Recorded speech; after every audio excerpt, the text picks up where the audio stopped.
மரியாதைக்குரிய பத்திரிகை நண்பர்களுக்கும் இணையதள தோழர்களுக்கும் தொலைக்காட்சி நண்பர்களுக்கும் முதலில் இந்த குறுகிய கால அழைப்பு ஏற்று இங்கே வருகை புரிந்தவங்க அனைவருக்கும் முதலில் என் நன்றி தெரிவிச்சுக்கிறேன். என் சார்பாகவும் இந்த படக்குழுவின் சார்பாகவும் டைரக்டர் சார்பாகவும் இந்த படக்குழு அனைவரும் சார்பிலும் என் நன்றி தெரிவிச்சுக்கிறேன். ஆக்சுவலாக நான் மேடையில் போய் பேசுறதுக்கு எனக்கு வாய்ப்பு இல்லை. ஏன்னா பேச வேண்டிய அவசியம் எதுவுமே இல்லை. எல்லாமே அவங்களும் நல்லபடியாக பார்த்துக்கிறாங்க. எனக்கு எந்த பிரச்சனையும் இல்லை. வையாபுரி சார் பேசுறது ரொம்ப ஃபீலாக இருக்கு, ரொம்ப வருத்தமாக இருக்கு. அவர்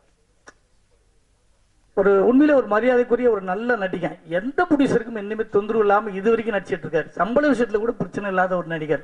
எங்க கூப்பிட்டாலும் அங்கே வருவார். அட்வான்ஸ் இங்கே இந்த இடத்துல வாங்க, பெங்களூர் வந்து வாங்கினா பெங்களூர் கூட வந்து வாங்கக்கூடிய ஒரு நல்ல நடிகர்.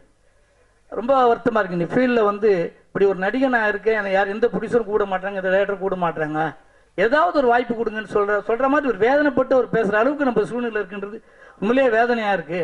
ஆனால் ஒரு நல்ல நடிகர் அவர். இப்படிலாம் ஒரு வேதனை பண்ண அவசியம் இல்லை. அதை விட நம்ம டைரக்டர் வந்து அவருக்கு ஒரு பெரிய வாய்ப்பு கொடுத்துருக்காரு. அதுக்காக உங்கள் எல்லார் சார்பிலையும் நான் அவருக்கு நன்றி தெரிவிச்சுக்கிறேன்.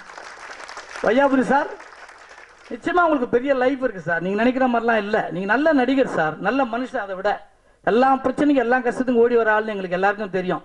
அதனால பத்திரிகையாளர்லாம் உங்க கூட இருப்பாங்க சார். நாங்கள் எல்லாம் உங்க கூட இருப்போம். இண்டஸ்ட்ரி உங்களுக்கு சப்போர்ட் பண்ணோம். நீங்கள் எந்த கவலையும் வச்சுக்க வேணாம் சார். நீங்கள் ஒவ்வொன்று வருவீங்க.